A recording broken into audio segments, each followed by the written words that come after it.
Call दिया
ধামরাই ঢাকার ধামরাই উপজেলায় আজকে এই বায়ু দূষণ প্রতিরোধে অবৈধ ইটভাটার উপরে আমরা পরিবেশ অধিদপ্তর থেকে অভিযান পরিচালনা করছি।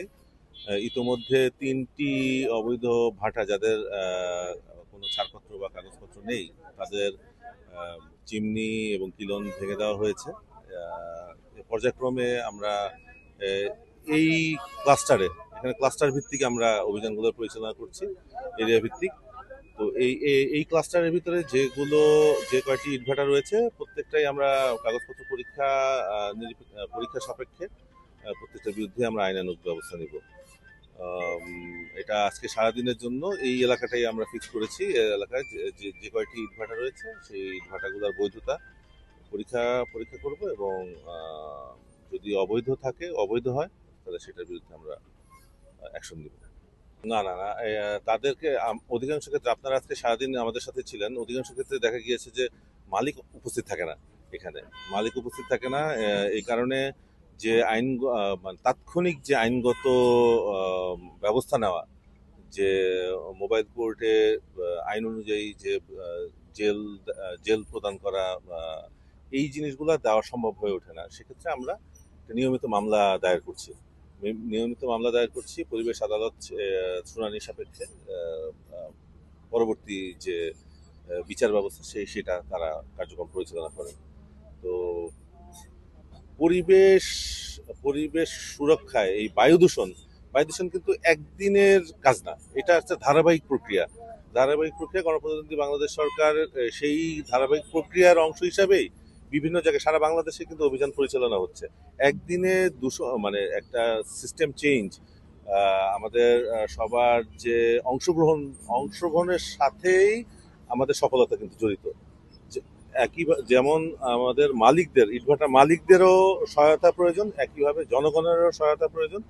সবাই সামগ্রিক একটা প্রচেষ্টার ফলাফলই হবে বাংলাদেশে এই পরিবেশ দূষণ মুক্ত বাংলাদেশ পাওয়া।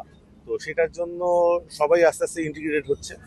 তো আশা করা যায় যে আমাদের অভিযানের কারণে এবং সবার এই জনসাধারণের সচেতনতার কারণে একসময় আমরা একটা দূষণমুক্ত একটা বাংলাদেশ আমরা পাবো।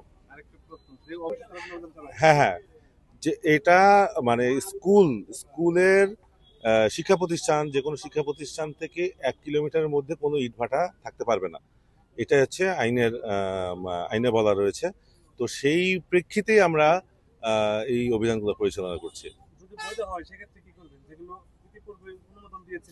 হ্যাঁ, সেই অনুমোদনগুলো তার ডিসি অফিস থেকে লাইসেন্স থাকলেও পরিবেশ অধিদপ্তর কিন্তু সেই মানে ছাড়পত্রগুলো কিন্তু নবায়ন করছে না, এবং সেই মেয়াদটা শেষ হওয়ার পরে সেই ইটভাটাগুলো যাতে কার্যক্রম পরিচালনা না করতে পারে সেই ব্যবস্থায় আমরা নিচ্ছি।